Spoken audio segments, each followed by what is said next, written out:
Kelly and Joel and Jen and I went to a solution tree conference back in the spring and learned a lot. And we brought that back to implement RTI in maybe a little bit different way than most people are used to thinking of it. But in a way that will hugely, hugely benefit all of our kids. We've talked to other schools who've been doing it for several years. One of them even is a Stride school that's had a lot of success with it. So we know it will work. We're going to start you guys off at really more than an executive level, more like a helicopter level.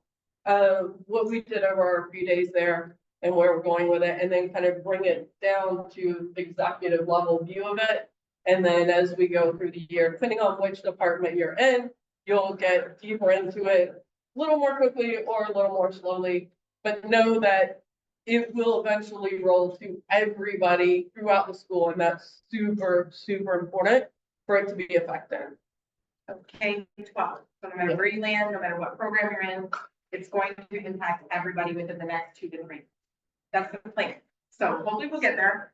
So, and you're starting at the helicopter level. The two, I think, most important things to keep in mind are that all of our kids have unique needs that we need to all try to meet. We all know this, and we've all tried to do it by being the one person that meets every need for every kid. And it doesn't work because we can't be the one person that meets every need for every kid. But if we piece with that each of our teachers and each of our staff members, even beyond teachers, has specific things that they're really, really good at, and we match those two things together, that's what makes this work. So it's a combination of meeting each kid where they need to be and using the strengths of each staff member to meet those needs and making them all our kids. And it's our progress and our efforts to make it happen instead of my kids and your kids and your kids and your kids. Perfect. so that's exactly what we said, but to tap into it, yeah. So we want to make sure that you guys are merging as staff individually within your buildings, but also with each other in what you're best at doing. And I think that's the art of teaching that we all kind of love. Really, really good at something, we love to talk about it. That's where you're going to thrive as a teacher and getting to the kids. So at least in the middle school level, it's felt very much individualized over the past couple of years. It's your kids, your problem, and we're trying to avoid that. I can't speak to other buildings, so I never taught them, but we're trying to avoid that. We're trying to make it more of a collaborative environment. Right? So what does it look like? This is the big picture she's talking about. So we have commitment to a few essential standards that we identify. So we obviously all teach by standards. We need to focus on those standards where they're at and just meet that one standard that we're going to teach for that month. We do it on a monthly basis to go over every month. So we're reteaching the concepts that were not learned the first time in a setting that needs to suit where they're at. The reason why these kids overall keep failing our iLearn, right, is because we're teaching them things that they wouldn't even know about to begin with because they didn't learn the baby stuff, right? You can't do fractions unless you know how to add. So we're expecting to do fractions in the iLearn, we're expecting to do fractions in class, but they don't know how to add. So when we can go back and take the time to reteach what they should have learned, we can blame it on COVID, we can blame it on parents, we can blame it on us. But the fact is more and more and more that gap is building with all of our students, right? We're teaching them stuff they don't even know because they don't have the foundation yet to learn the things they need to know. So ideally, and unfortunately, we just don't have the staffing at INTDA, but ideally, these would be smaller targeted groups. A little bit easier with more staff, a little bit easier depending on which group. And just on this first bullet point, when we're saying essential standards, you might be choosing something that ideally says this is an essential standard for your grade level for this year. You might be choosing something that you're like, okay, well, this is not necessarily what they say is the essential standard, but I know this is essential to build to this, and this, and that's okay. It's your definition of what is essential for them to succeed. That's what's really important here. Okay, So how do we get there? This is how middle school is doing it this year, and I believe that Jen has a model in place for elementary as well, because she obviously went to the conference with us. High school, you will get there as this develops into your territory. So we will do monthly formative assessments that put students in groups based on their performance over a specific standard. So again, you're honing it down to a literal one standard that you want them to know. So if it's a one-step equation, if it's a one-step equation, right? That's the one standard they need to know to get that next level in math, right? So you're gonna formulate an assessment with your team. So this would be the ELA team, the math team, the science team. You're gonna make your assessment. It should never be more than 10 questions. You should know within 10 questions whether or not they know what they're talking about, because you're only basing off of one standard. You're only focusing on that one standard. So if you can't come up with 10 questions, that's a problem, because it's one standard. ELA is going to use, in middle school, we're going to use progress learning, because you can make the assessments in there. I don't know if what elementary has, but something similar, I'm sure, high school again as well. From there, the small groups are graded and tiered, allowing multiple grade levels and teachers to collaborate and reteach the unlearned concepts or expand those topics. So this is where, as a middle school especially, we failed to meet the needs of all of our students, right? We've got the low achievers, we got the traditional students, if you will, and then we've got the high achievers. Now we have a place for those high achievers. If they know that standard already, we can expand that standard. And this is where the skill set of the individual teacher comes in. Okay, Becca knows me well. I'm not ashamed to say that. I'm not ready to teach 8th grade English. I've been teaching 6th grade English for so long. I don't have that in my wheelhouse right now. So I'm going to use her expertise and Megan's expertise to go teach the older kids and where they're at. And it may not be the older kids. That's another thing we're going to get into is just a second. But we're going to allow them to teach them with what they're good. I'm good with the basics. I'm good with the elementary level. You know, let's write a sentence.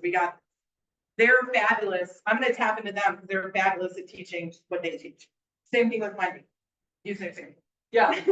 So saying like, saying multiple grade levels as teachers, we really mean multiple grade levels, right? So in math, I'm gonna have kids that are in the middle, I'm gonna have kids that are, need to be challenged, and I'm gonna have kids that are still learning math. So as we're doing this process, what we've set up is a way for, on the RTI day specifically, those kids to be sent to the teacher that best matches them for the support.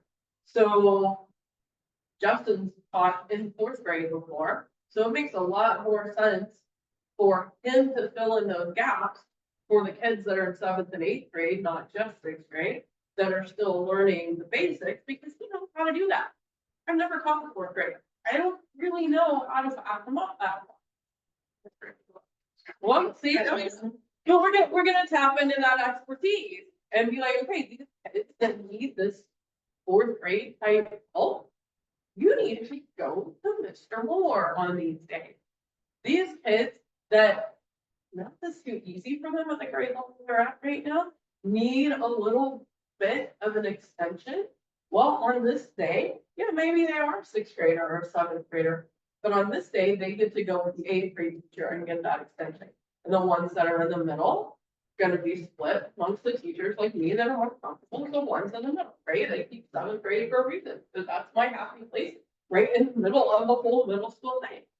And we're going to tap into each teacher's expertise to get the right kids matched with the right teacher on this RTI day, so they get that support in addition to having their regular class with their regular grade level. So just tap in, kind of piggyback. It doesn't matter whether you're in 6th, 7th, or 8th grade, you can be with any teacher. So you aren't just going to go to your 6th grade teacher, you're going to go to whomever you test into. So that's important. And like I said, in the bottom there, it allows stronger learners to grow and still maintain inclusiveness. Because especially the middle school, they kind of get pushed aside, like, oh yeah, you're really smart, you go over there and just kind of stay there. We're not going to help you grow anymore as a learner, because we've got all these other kids that we have to focus on. So you can imagine your tier 3 groups are going to be huge, right? Because those are the majority of our learners. And that's where we're going to tap into our special ed department to kind of help us along and support us in that, at least in those levels. We just don't have the staff. We have the staffing, we would do it. So you do. And then the tier 2 and tier 3. So it's gonna be awesome. I'm so excited. I'm so excited we're not leaving the kids behind, any kids. So what do we need? Administrative support, which we have. We need teachers who are willing to put in the extra work. We have created an RTI committee at the middle school. I know Jen's gonna create one at the elementary if she hasn't yet. So we're gonna need people that are willing to kind of come together and put your heads together. Wendy and I don't know everything, and we can definitely learn from other people, kind of being the eyes and ears of seeing what's working and what's not, and how well we're doing. We need to have planning time, which we will, to do that. At the middle school level, it's gonna be me and Wendy primarily. We might tap into you guys occasionally for some data help, but other than that, it's gonna be primarily on us to handle it. And again, Jen will pick some point people, I'm sure, in the elementary level that she wants in charge of that. And then we are going, the plan right now, as far as we understand, is to continue to grow the program. So as soon as potentially next fall, we may be incorporating science and social studies at the middle school level. And then kind of expand it from there. I don't know what the high school plan is off the top of my head. I don't know if you guys can speak to that. Yeah, I think that is developing. Okay, Yeah. okay, cool. So it's happening, it's coming. So these are our goals. Obviously, we've all seen our iLearn scores at this point. Okay, so we want to increase that student performance on those iLearn scores, with the ability to reteach those concepts. Because again, I think that's the reason a lot of these students are not as successful as they should be, because they haven't relearned those concepts. And whether we like it or not, iLearn's not going there. They're going to use it as a standard for us in any way, shape, or form. So we need to be able to go back and tag into those concepts they didn't learn. We want them to have confidence and take ownership of their learning. There is a model that was spoken about at the conference where one day is the RTI that we assign them based on their assessment. The other day is a choice where they feel like, hey, you know what? I'm not strong enough as a writer. I think I should go to tier 3. Or, hey, I'm feeling really confident about this. Maybe I'll go to tier 2 today. Okay, so there's an option down the road to kind of like vary it, just so they feel like they have more ownership and make them feel like they have a say in what they're doing. Again, maybe not so appropriate for elementary, but definitely upper middle school and high school. As tier growth, allow tier growth of students continue through the program and meet the needs. And this will enhance student growth, so one-on-ones and small groups are less needed. That's the plan. Isn't that great? We all love small groups, but it's definitely more directed this way. It's definitely more purposeful. Not to say that we can't help kids one-on-one in the small groups, but I feel like sometimes we are kind of cherry picking what we want to do, and this seems very much more purposeful and direct. Right? It's not like you're just like, hey, let me just choose you because you have a C in my class. Right? So that's the kind of the cool part about it. Obviously, we said this 100 times, extend to all courses ultimately, and then have the students.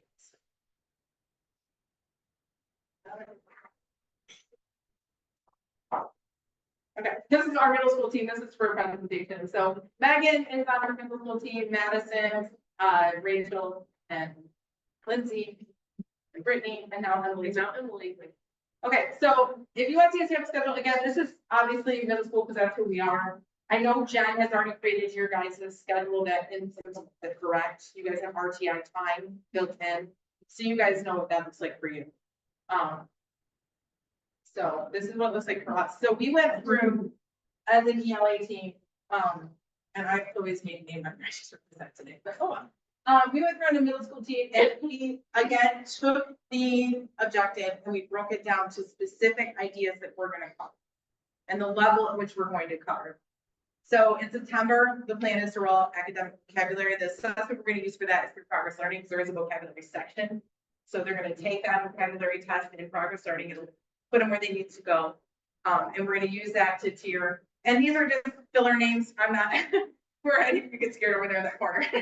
These are just filler names that we kind of filled out as we're going through it and talking together. This isn't permanent. The thing I like about it, like Wendy said, is if you really thrive in an area on here, you go to that area, right? You speak up for yourself, you advocate. Like, hey, I'm really good at vocabulary. I love vocabulary, you know? I really want to go to the tier 1 kids because I really feel like I can help them grow even more. Same thing along the lines with anybody else that feels like they have a special skill. We want you to use those skills. So again, we went from academic vocabulary. Again, it's not as specific. It's very honed in. Very honed in. So you want to make sure you get that. October is going to be text evidence. November is going to be on theme, and December is going to be on response and sentence. So we're definitely going to just hone in on one skill. So every Tuesday when they meet with us, we're going to go over it, and then the next Tuesday we're going to take a step up, and then the next Tuesday we're going to take a step up, and hopefully at the end, we can reassess them and make sure that they are working.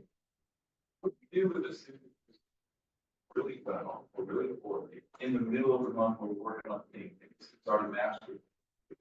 In November, what happens with that student? That's a good question. I mean, those are very, that's great. What we were sharing with was having the ability to meet the student's needs where that student sits in that moment. So some of you might have an understanding of RTI, meaning like tier one is this, that tier three is all special education. That's not what No, it is. no. In fact, you're working with students where they fit along that continuum at any moment in time. The other thing is, we know when we grade something, it's a snapshot, right? So Johnny might get a C one time and a D the next time. Where's Johnny at in that learning? How do we determine that based on evidence and data that Johnny might need to be in tier two when Johnny was in tier three? Yep. And that's something that has to go along. So the collaboration is going to be key to that. Yes. And the model that Kelly Lincoln with allows for better collaboration than ever had the ability to do before. And we're putting people's strengths and the place where they can use those strengths. That's That's the key. Yeah. And if you've got a student who's struggling with one of those things, along that continuum, that we know we have to have them understand by the time they're kids.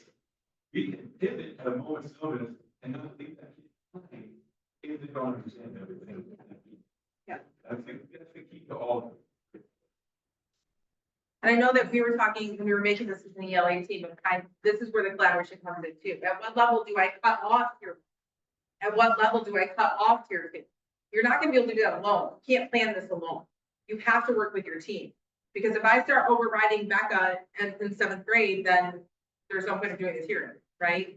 Eventually, I'm gonna catch up to her because by the end of the month, they should be ready to go on to tier two. That's the goal, right? But we'll have to reassess them and see where they're at. And again, we're honing in on the skills that we know are on the iLearn too. And that's important, because whether or not that's what we want to be great about, that's what we're gonna be great at. So you definitely know hone on those skills. Go ahead. Can you go over a little more specifically about that collaboration? We call it general educator and as well as educator. I know Jessica, people and I have been discussing. I don't know that's like, and again, this is like brand, obviously, you don't understand the concept. So there's gonna be the trial, there's gonna be. Yeah. At the same time, kind of just over what you're envisioning when you're thinking on that collaboration. Absolutely. So we're meeting twice a month. One time in that month is to get together to collaborate and make that assessment and revisit this topic. So September is academic vocabulary. What are we going to do for this month coming up, right? And then also the second meeting would be to kind of look at our data and see how it went, kind of a debriefing. But we'll meet collaboratively as an ELA department with whatever special ed teachers helped us that month. Because again, there's enough of you that we're gonna need to tap into you, but we won't necessarily need you every month. You guys will be on more of a rotational basis in our vision, again, depending on student behavior. So what would that look like for elementary? If we're not third grade. So grade level. You have multiple teachers at each grade level, or maybe Or could be multiple specialties specialties. together, So like, second, third together, could be something like that. or, you know, you could do ELA team and a math team, you could do it that way. So here's better. Yeah. I mean, like, you guys can create it tomorrow, let's do. Yeah. You have it pretty much right. So I working with everyone's, sped teachers that's in each grade level is how we've done it typically. More skills, mostly. I would imagine it more like there's 3 fourth grade teachers, so one of us would take the high ability. To one of Yeah. the other 3. Yeah. And then the kid- Yeah, like speech third grade, we had all third grade together, we worked them out together, and then so the 3 of us, we split them into smaller groups that grade level based on their immediate needs then. We didn't do it monthly, but we based it on what we were doing, well, mainly focus reading, but as a main focus on. So, Right. in working on the skills right there, and I mean, that's how we worked it. So within ourselves, so even where, like, in each grade level is different. Absolutely. Key. Because it might look completely different than this, and I know. Oh, absolutely. Jim Oh, yeah. already talked about that collaboration that's necessary to make sure that it looks what it needs to look like for the elementary. But you guys have a head start on this at the elementary. You've been doing this for years where the rest of the school hasn't. So you might already have the answers to those questions developed, and it's just in theory or practice, it looks a little different than that. Yeah. Yeah, I think for you, gonna be, a lot of it is taking that next step and that expansion from, okay, here's what we can do with these third graders as a third grade team. But man, these 5 third graders really could use more support from the second grade team. And these 10 third graders really need more support from the 4th grade team, and being able to grow it so that you have that additional support on both ends. To take a little pressure off of you guys and those kids too, but absolutely, you guys are a step ahead of us. Yeah, you guys are very far. So I think the other thing too is just making sure that we're honing in on that one skill.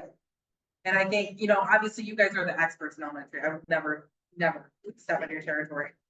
But I think too, that there's a slight difference in what we've been doing over the years is more broad-based, and this is extremely specific.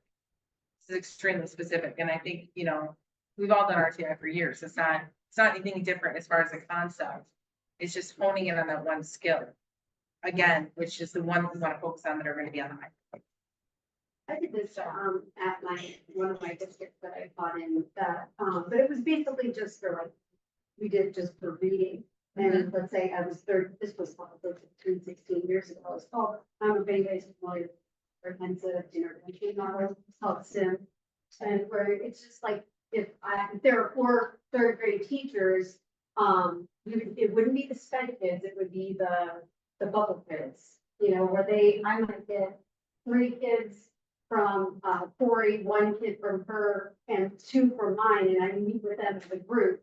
While 3 of my kids went over there to her, and then they would all come back, but then the kids that went to them, I would also meet with, so they were they got double dipped. And the sim was reading and writing. So then we collaborated, but it was just that's on a smaller scale. So it's basically the same kind of thing, just at a larger scale. Yeah, it's not reinventing the wheel. No. We're not reinventing the wheel here. This is not a new concept. It's just how do we go about How do we doing get it? it? And this- I think it's more the logistics. Yeah, side of things, yeah, I more agree than 100%. anything else. 100%. Lisa, go ahead. I noticed that the elementary school focus on reading as a high school math teacher, we really sounded this in the other grade. Yeah. It's very frustrating that a lot of our students now want to not have a base foundation thing. A lot. They just start on elementary math and I say that because when I did my observations, I observed that it finds a little study with a 4th grade teacher. She got the fractions, she had to convert fractions to decimals. She told me she normally skips that lesson because she doesn't understand how to do it. The teacher told me that. I was mortified. That was really important element. I wonder why they wouldn't. That intervention. Why is that not? We should. Oh, No. No. Okay. Yeah, minutes. Oh, okay. Yeah. That scared me for a minute, because I was looking at stuff and I was like, no, that's really neat. And see, that's why I think it's important in the high school even now. Like, I feel like it's extremely relevant. It's like you said, you've got kids in your class that don't know the first step to get to the second step to begin with. Yeah. Yeah. Yeah. Yeah, and the earlier we can fill those gaps, Yeah. So the sooner that the elementary and middle school exactly are filling that gap. Yeah. By the time they get to you, if we run this program for 2 or 3 years, we're hoping that you'll see the benefit. That's what we're hoping, you know what I mean? Because the further this goes on, the more that we're hoping to expand it throughout the week too. Not just. Yeah. Oh. Tell her. I'll say this too. I know that when we're talking about RTI specifically, what we're thinking about is thinking about learning done differently. It's not just about task completion, right? And we're not associating ourselves and we're not marrying ourselves to a task. We're marrying ourselves to learning. And learning doesn't happen because you put an assignment out and you say, hey, everybody do this. And then we get the results back. That's not learning. That's designing an activity. But we've got to be able to branch out from that and create opportunities for learning. And what RTI does is it allows us more effectively to go beyond just the assignments in whatever curriculum we have. You know I have trepidation right now, as I'm sure many of you do, because amplify, what does that even mean? What's our curriculum look like? And that is really, I mean, that's a struggle for us all. And that causes us to not be able to feel like we can do what we need to do for students to begin anything. But keeping in mind that this is the foundation for learning. This isn't like, hey, a roadmap where you follow step by step A to Z and everything falls into place. This is simply trying to find the best way to meet the needs of the student where the student is at that given moment. Because we all know that next week, that student might be in a completely different place. And they might master one skill, but have no idea on another. And we have a lot of students that do not connect skill to skill. And they have a really hard time getting a foundation where then they can build on that foundation. And that's where we as teachers and staff have to come together. So as we see it too, whether you're a special education teacher, whether you are a general education teacher, whether you teach math, whether you teach science, or whatever you teach, you are a part of this. And even though this is branching out eventually into more areas than it's going to start with, we need to have a foundation ourselves. And that's the other thing. Give yourselves some credit and give yourselves some grace as we go through this too. We're starting small on purpose. We're starting small so that we don't fail and say RTI doesn't work. How many of you have been in a situation before at a school where you're like, RTI is stupid. This doesn't work. I have been there myself. But it works when we do it the right way, when we implement things that are good for students, and when we make the right choices based on what a student needs. And so the way we do that as well is by providing you all with what you need. This is a structure for that. This is that formation. And what we see it as is something that can develop into something that's even greater as we go forward. This could shape our entire master schedule. If we really got latched onto it, this could reshape what our master schedule looks like. We're a virtual school, but we follow a bell schedule. Maybe we shouldn't. And eventually, this will give us the opportunity to kind of see what happens as we go through this and pivot to be able to meet the needs of students where they are at any given moment. It is a fast-paced world we live in, and our learners need us in a much more direct and immediate way than they have before. And if we have the opportunity to do that virtually, that gives us such a wider platform to help students on. And I know I firmly believe in RTI, not just because it's something that I've seen work, but because of the nature of how it puts the learner first. And that's difficult sometimes because we as teachers don't have what we need. It's tough to put the learner first. So we're starting small, and then we're going to build from there. And hopefully what we see is the steps that we've taken to develop this process can be something that reshapes what we do for learners in our school. We know we have to do that. The iLearn scores aren't where they need to be. We know we have to do something different. And this gives us a foundation for that. So I know that when we present stuff like this, a lot of the times more questions come up than answers, right? We're sitting here going, what is this? How is this going to work? But I think the vision that Wendy and Kelly have come up with, along with Jay and others, and the elementary school doing it for years, is a good one. And it's one that if we put the right amount of effort and focus into the right places, it's going to be successful. And the group that we have here of teachers, you guys have done more difficult things than RTI routinely. You have done it all. And so give yourselves credit for that too. This will make your lives easier to be able to meet the needs of our students. Keeping in mind, student first type of stuff. Yeah, and I will say this too, so at Williams, I believe, and obviously, there's changes now, let's be clear, there are others. So the way we've been doing it is small changes. My feeling, 1.0001% growth is at the middle school, we started to adopt essentially just focusing our primary small groups on all of it. And with that, we have had the largest number of growth and on either that now again, our growth is like 0.01. But guess what? Out of the six work we had, we're going to grow. Now, this plan is essentially implemented at the part of the that's really amazing. What was that think you all have an element different, I think that I would have this as collaborative that are, what are you all, what can we do, what can we do?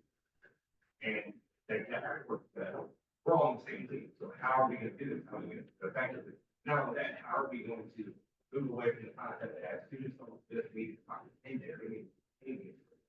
I mean, that's what we're gonna need to work with at like, that's what we're gonna need, at least for us to get it. For the most part, about 10% are out of the order. And so this is kind of what we started out, and I know with the coaching staff specifically, they needed work on complaint. So out of the 5 days, we're gonna have 1 day specific that I know, tell us how they have 1 day, there's nothing finding besides a lot of things. And that's what they're doing. And so, and the reason I'm doing that is because I believe in this whole market, I believe, we have a plan. I believe we collaborate with you at the early, we have better ideas, we should assist in the whole entire thing. So what's that gonna look like? Okay, that's what I'm asking them. It's all we do is have it.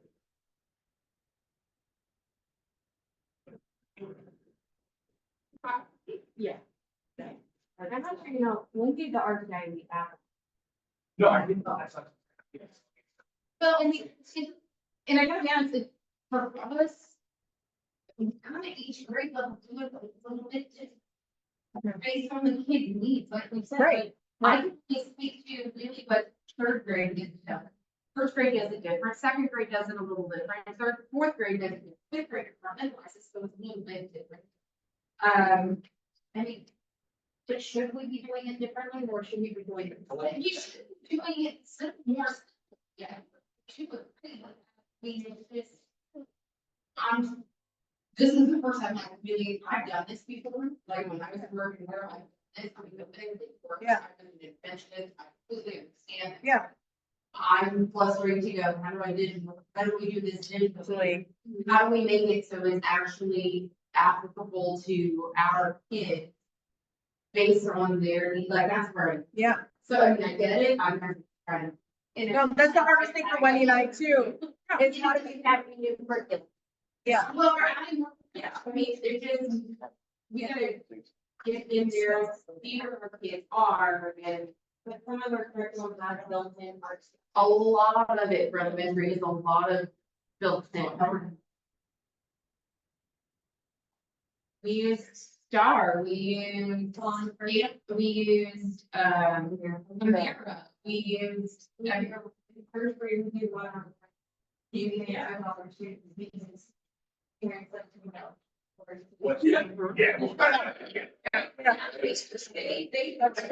Guys, you know our kids. Right. Yeah. Yeah. Figuring it out. Yeah. It's just hard to know what they're on. Accurate as it should be, so you know, then we just, I mean, that's kind of what we did, though, we took as a group and, you know, layered down, they looked at math, where they needed to lead, then had conversations and. Well, that's a great example, yeah, it's a great example of the collaboration when Casey being a special ed teacher. Yeah. It's not just the teacher. Right. Part of that Yeah. planning and. Yeah. So it gives you another. Yeah. Yeah. Yeah. It's some good things if you could look at their scores and if you push it. You different, like your policies that you could based on those. Yeah. Yeah. We did that in our RTI. Then we had lower, I mean, Lindsay was full time for our readers and made lessons. So, yeah, like I said, like I can speak to the rest. And they did a lot more than 1 month, so like second grader. That's the piece that we all have to figure out, how to unify, like, so we're doing it, it's just not. You guys have it. Upgrade, please buy. That's not. Yeah. But that's just not how, like, the our schedule is when we would do our kids. Now, like, for us, we would do that. Whenever we had to, things like that, like, our schedule is more when we were kids. Well, and I would say, in my opinion, that's what this is. This is just this for middle school, which is departmentalized, right? You've got Yeah. various specific teachers who have a specific thing they're teaching, which is different than the elementary school. Right. You know, The other thing here is, and I think that's the main point that matters the most, is what Wendy and Kelly said at the beginning of this is, what are the key power standards that we have to teach? And which are the ones that we're coming back to routinely? Right. And how are we remediating when a student hasn't fit that power standard? Yep. It's all born out of RTI. Right. And the elementary school's done that for years. Middle school is developing it in a new way. It's not like the middle school hasn't done these things. Right. This is just devotion to the individual learner. That's what this is. Individualizing learning as best we can with the information we have available. Justin had a question. Oh, I forgot. No, when I was in, brick and mortar for 10, 12 years, I know I look like I'm 30. But we departmentalized, I taught fourth grade. And I was like, I was all about departmentalization when we started doing the RTI thing, because I'm like, give me math, right? So, and they all knew that. The ladies said, take your math, we'll take the other stuff. But the problem with no matter how you do any of this is, and it was touched upon earlier, like if you do not have fluidity in this, it will crash and burn fast. We all know that. And I had a question, and this might be more math based, it might be both, but like when we're looking at these power standards, are we trying to line those up with the curriculum that's being taught whole group at similar time frame, or are we trying to come in with whatever standards we identify? It could go either way, depending on what it is. So like, when I still in sequence of the strike curriculum. Right, like. I don't know, if you guys want to use all that fancy stuff, sure, but for me, Yeah. I'm dead serious. Like my first group, if I taught tier 3, 6th grade, I'm not joking. The first week or two, we would be doing addition, subtraction.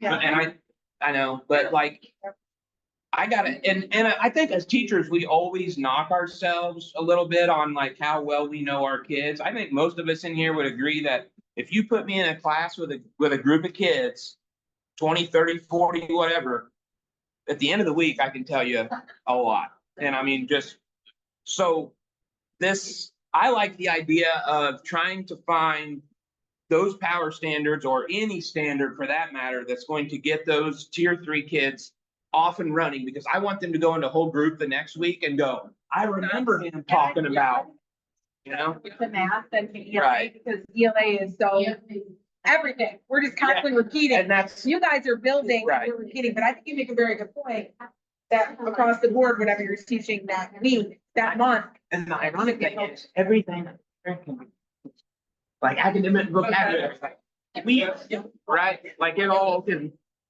And that's the thing, is to start to see where it all overlaps. And that's understand. where the second day, when we get there, when we can incorporate it into our schedule. Yeah, let's wait on that. It really gets interesting though, because then you can cross curriculum. Oh, I know. Already. I tell the kids all the time, I'm like, there's math, okay. Yeah. I said, no. Wait till it's great. Yeah. I have to say that I really like it. It's a lot of it. I like that there's room information model. We're not cherry picking. I'm done cherry picking. Right. Just focusing on resources. And they are the back and forth. And they're massive. Yeah. Well, I work with students out there and what have we done? So they work together and there was to get lost. This week is to get truly is whatever it takes. It's all the same. You've got one low, if you're helping a low kid, you're taking away time from the high and vice versa. And that's- It's not gonna be easy. It's gonna take a lot of collaboration and communication, especially with. So. I can't hear you. No, absolutely not. Because however I want to teach vocab is really different than how Becca probably teaches vocab. Yeah, yeah, to a team. Exactly, exactly. Is it's not something you try to do all the year. Full team of from high. Yes, yes, yes. And you guys do that really well. And we can learn from you guys. I mean, we're not up here being like, you know what I mean? Like, I wanna meet with you guys now. I wanna observe it in real time and see what it looks like. Yeah, yeah. Yeah.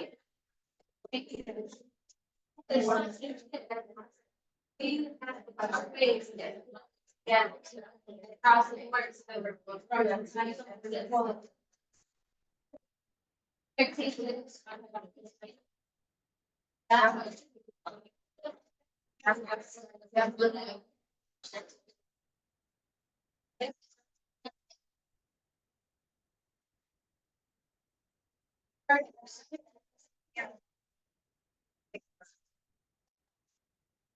It's saying, let's see, Yeah.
So my question, like,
Okay, that's up to you. Okay.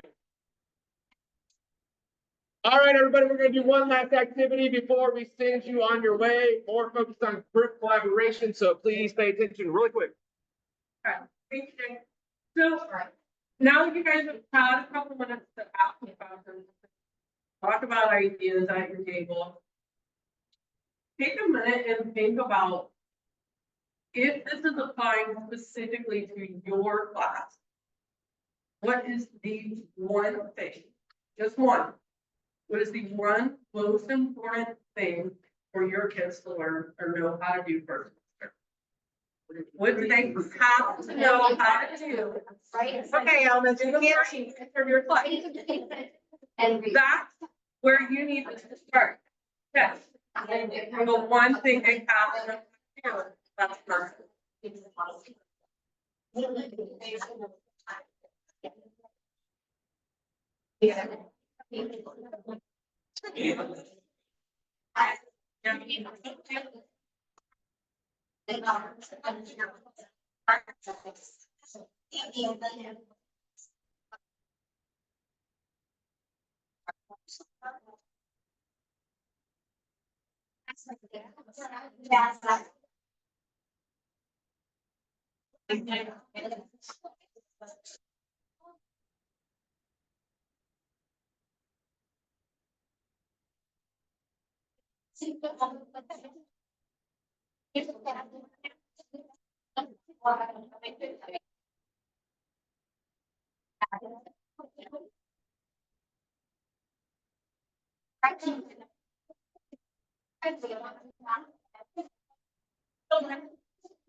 Okay, everybody, I appreciate everybody's attendance. I'm gonna end the Zoom because there's just collaboration going on.